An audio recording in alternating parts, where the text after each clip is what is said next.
ಬೆಂಗಳೂರಿನ ಜರೋಸಾ ಶಾಲೆಯಲ್ಲಿ ಶ್ರೀರಾಮನ ಬಗ್ಗೆ ಅವಹೇಳನಕಾರಿ ಹೇಳಿಕೆ ಇಬ್ಬರು ಬಿಜೆಪಿ ಶಾಸಕರ ವಿರುದ್ಧ ಎಫ್ಐಆರ್ ದಾಖಲಾಗಿದೆ. ಪಾಂಡೇಶ್ವರ ಠಾಣೆಯಲ್ಲಿ ಕೇಸ್ ಬಿದ್ದಿದೆ. ಶಿಕ್ಷಕಿ ಅಮಾನತಿಗೆ ಆಗ್ರಹಿಸಿ ಪ್ರತಿಭಟನೆ ನಡೆಸಿದ್ದ ವೇದವ್ಯಾಸ್ ಕಾಮತ್, ಭರತ್ ಶೆಟ್ಟಿ ವಿರುದ್ಧ ಎಫ್ಐಆರ್ ದಾಖಲಿಸಲಾಗಿದೆ.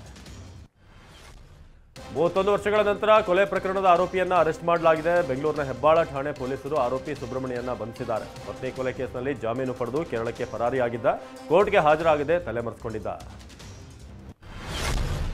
ಒಬ್ಬರಿಗೆ ಬೆಂಬಲ ಬೆಲೆ ನೀಡುವಂತೆ ಆಗ್ರಹಿಸಿ ಇಂದು ತುಮಕೂರು ಬಂದ್ಗೆ ಕರೆ ನೀಡಲಾಗಿದೆ. ಬೆಳಗ್ಗೆ 11 ಗಂಟೆಗೆ ರಾಜ್ಯ ರೈತ ಸಂಘ ಹಸಿರು ಸೇನೆಯಿಂದ ಬಂದ್ಗೆ ಕರೆ ನೀಡಲಾಗಿದೆ. ತುಮಕೂರಿನ ಚರ್ಚ್ ವೃತ್ತದಿಂದ ಪ್ರತಿಭಟನಾ ರ್ಯಾಲಿ ಹೊರಡಲಿದೆ. ಚಿತ್ರದುರ್ಗದಲ್ಲಿ ಹಣ ಡಬಲ್ ಮಾಡಿಕೊಡುವುದಾಗಿ ನಂಬಿಸಿ ಕೋಟಿ ಹಣ ವಂಚಿಸಿರುವುದು ಬೆಳಕಿಗೆ ಬಂದಿದೆ. ಹೊಳಲ್ಕೆರೆಯ ರೈಲ್ವೆ ನೌಕರ ರಮೇಶಪ್ಪ ಹಾಗೂ ಸಂಬಂಧಿಕರು ಸೇರಿದ ಹಾಗೆ ಸುಮಾರು 106 ಮಂದಿಗೆ ಬರೋಬ್ಬರಿ 4.79 ಕೋಟಿ ವಂಚಿಸಲಾಗಿದೆ. ಸದ್ಯ ಆಂಧ್ರ ಮೂಲದ ಕೋಡೆ ರಮಣಯ್ಯ ವಿರುದ್ಧ ಕೇಸ್ ದಾಖಲಾಗಿದೆ. ಬೀದರ್ನಲ್ಲಿ ಶಾಯಿ ಉದ್ಯಾನವನದ ಬಳಿ ಪಾರ್ಕಿಂಗ್ ಮಾಡಿದಂಥ ಕಾರುಗಳಿಗೆ ಬೆಂಕಿ ತಗುಲಿ ಸುಟ್ಟು ಕೊರಕಲಾಗಿದೆ. ಆಕಸ್ಮಿಕ ಬೆಂಕಿಯಿಂದಾಗಿ ಕಾರುಗಳು ಬೆಂಕಿಯ ಕೆನ್ನಾಲಿಗೆಗೆ ಗುರಿಯಾಗಿವೆ. ಶಾಸಕಿ ಕೆರಮ್ಮ ನಾಯಕ ಪುತ್ರ ಹಲ್ಲೆ ಕೇಸ್ ಸಂಬಂಧ ರಾಯಚೂರಿನ ಪೊಲೀಸರು ಸಹಿ ಅಭಿಯಾನ ಶುರು ಮಾಡಿದ್ದಾರೆ. ದೇವದುರ್ಗದ 59 ಪೊಲೀಸರು ತಮಗೆ ರಕ್ಷಣೆ ನೀಡುವಂತೆ ಕೋರಿ ಎಸ್ಪಿ ನಿಖಿಲ್ ಬಿ ಅವರಿಗೆ ಮನವಿ ಸಲ್ಲಿಸಿದ್ದಾರೆ. ದೇವದುರ್ಗದ ಯಾವೊಬ್ಬ ಸಿಬ್ಬಂದಿಯೂ ವರ್ಗಾವಣೆ ಆದರೂ ಎಲ್ಲರನ್ನೂ ವರ್ಗಾವಣೆ ಮಾಡುವಂತೆ ಪಟ್ಟು ಹಿಡಿದಿದ್ದಾರೆ. ವಿಜಯಪುರದಲ್ಲಿ ಅಕ್ರಮವಾಗಿ ಸಾಗಿಸ್ತಾ ಇದ್ದಂಥ 110ಕ್ಕೂ ಹೆಚ್ಚು ಗೋವುಗಳ ರಕ್ಷಣೆ ಮಾಡಲಾಗಿದೆ. ಮಹಾರಾಷ್ಟ್ರದಿಂದ ಸಿಂದಗಿಗೆ ಗೋವು ಸಾಗಿಸಲಾಗ್ತಾ ಇತ್ತು. ಬೆಲೂರು ಪಿಕಪ್ ಗೂಡ್ಸ್ ವಾಹನಗಳಲ್ಲಿ ಸಾಗಿಸ್ತಾ ಇದ್ದಂಥ ವೇಳೆ ಇಂಡಿ ತಾಲೂಕಿನ ಗ್ರಾಮಸ್ಥರು ಗೋವುಗಳನ್ನು ರಕ್ಷಣೆ ಮಾಡಿದ್ದಾರೆ. ಸದ್ಯ ಇಬ್ಬರು ಚಾಲಕರು ಪರಾರಿಯಾಗಿದ್ದಾರೆ. ಓರ್ವ ಚಾಲಕ ಲಾಕ್ ಆಗಿದ್ದಾರೆ. ನಾಳೆ ಬೆಳಗ್ಗೆ 10:15ಕ್ಕೆ ಮುಖ್ಯಮಂತ್ರಿ ಸಿದ್ದರಾಮಯ್ಯ ಅವರು 24-25ನೇ ಸಾಲಿನ ಬಜೆಟ್ ಮಂಡನೆ ಮಾಡ್ತಾ ಇದ್ದಾರೆ. ಬಜೆಟ್ ಮಂಡನೆಗೂ ಮುನ್ನ ಸಿದ್ದರಾಮಯ್ಯ ವಿಶೇಷ ಸಂಪುಟ ಸಭೆ ನಡೆಸ್ತಾರೆ.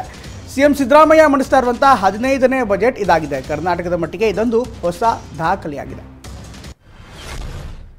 ವಿಧಾನಸಭೆಯಲ್ಲಿ ರಾಜ್ಯಪಾಲರ ಭಾಷಣದ ಮೇಲೆ ಇಂದು ಇಡೀ ದಿನ ಚರ್ಚೆ ಮುಂದುವರಿಯಲಿದೆ. ಕಾನೂನು ಸುವ್ಯವಸ್ಥೆ ಬಗ್ಗೆ ಬಿಜೆಪಿ ನಿಲುವಳಿ ಸೂಚನೆ ನೀಡಲಿದೆ.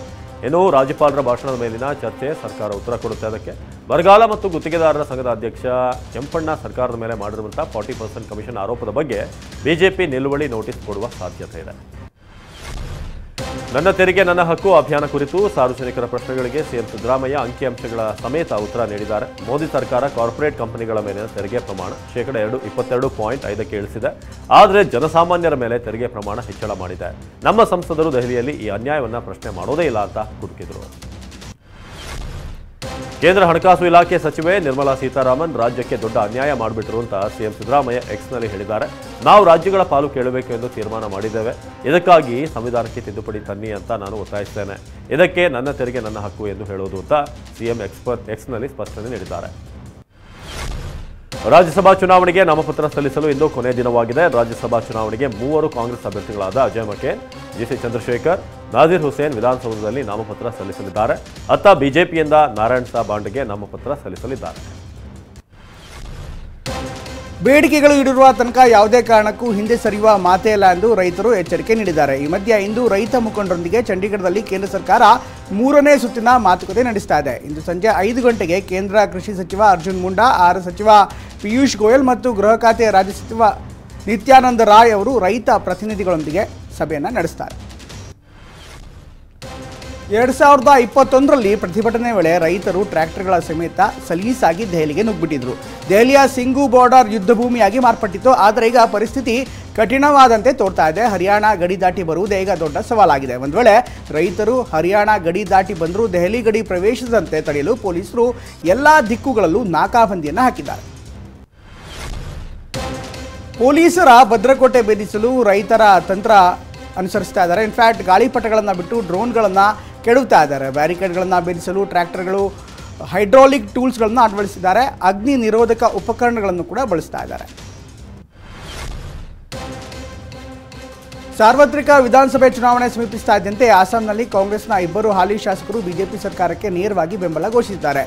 ಶಾಸಕರಾದ ಕಮಲಾಕ್ಷ ಡಿ ಪುರ್ಕಾಯಸ್ತಾ ಮತ್ತು ಬಸಂತ್ ದಾಸ್ ಅವರು ಮುಖ್ಯಮಂತ್ರಿ ಹೇಮಂತ್ ಬಿಸ್ವಾಸ್ ಸರ್ಮಾ ಅವರನ್ನು ಭೇಟಿಯಾಗಿ ವಿರೋಧ ಪಕ್ಷದ ಪಾಳ್ಯದಲ್ಲಿದ್ದರೂ ಕೂಡ ಸರ್ಕಾರಕ್ಕೆ ತಮ್ಮ ಬೆಂಬಲವನ್ನು ನೀಡಿದರು. ಸಿಎಂ ಹಿಮಂತ ಬಿಸ್ವಾ ಸರ್ಮಾ ಕೂಡ ಇಬ್ಬರು ಶಾಸಕರನ್ನು ಸ್ವಾಗತಿಸಿದರು.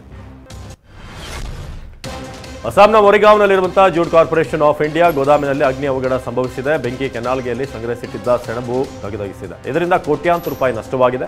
ಇನ್ನು ಬೆಂಕಿಯನ್ನು ನಂದಿಸಲು ಸ್ಥಳೀಯರು ಅಗ್ನಿಶಾಮಕ ದಳದ ಸಿಬ್ಬಂದಿ ಹರಸಾಹಸ ಪಟ್ಟರು. ವೀಸಾ ನಿಯಮ ಉಲ್ಲಂಘನೆ, ಮಾದಕ ವಸ್ತು ಅಕ್ರಮ ಮಾರಾಟದಂಥ ಆರೋಪಗಳಿಗೆ ಸಂಬಂಧಿಸಿ 186 ವಿದೇಶಿಯರನ್ನ ಮಾಲ್ಡೀವ್ಸ್ ಗಡಿಪಾರು ಮಾಡಿದೆ. ಅವರಲ್ಲಿ 43 ಮಂದಿ ಭಾರತೀಯರಿದ್ದಾರೆ ಎಂದು ಅಲ್ಲಿಯ ಮಾಧ್ಯಮವೊಂದು ವರದಿ ಮಾಡಿದೆ. ಗಡಿಪಾರಾದವರಲ್ಲಿ ಹೆಚ್ಚಿನವರು ಬಾಂಗ್ಲಾದೇಶಿಯರು. ನಂತರದ ಸ್ಥಾನದಲ್ಲಿ ಭಾರತ, ಶ್ರೀಲಂಕಾ, ನೇಪಾಳದ ಪ್ರಜೆಗಳಿದ್ದಾರೆ. ಕಾಟೇರ ಸಿನಿಮಾ ಯಶಸ್ಸಿನಿಂದ ನಟ ದರ್ಶನ್ ಕ್ರೇಜ್ ಮತ್ತಷ್ಟು ಜೋರಾಗಿದೆ. ನಾಳೆ ನೆಚ್ಚಿನ ನಟ ಬರ್ತ್ಡೇ ಇದ್ದು ಅಭಿಮಾನಿಗಳು ಸ್ಪೆಷಲ್ ಗಿಫ್ಟ್ ನೀಡಲು ಮುಂದಾಗಿದ್ದಾರೆ. ಈ ಬಾರಿ ಅಭಿಮಾನಿಗಳು ಬೆನ್ನಿನ ಮೇಲೆ ಟ್ಯಾಟೂ ಹಾಕಿಸಿಕೊಂಡಿದ್ದಾರೆ. ಅಭಿಷೇಕ್ ಎಂಬ ಅಭಿಮಾನಿ 200 ಇಂಚಿನ ಟ್ಯಾಟೂ ಹಾಕಿಸಿಕೊಂಡಿದ್ದಾರೆ.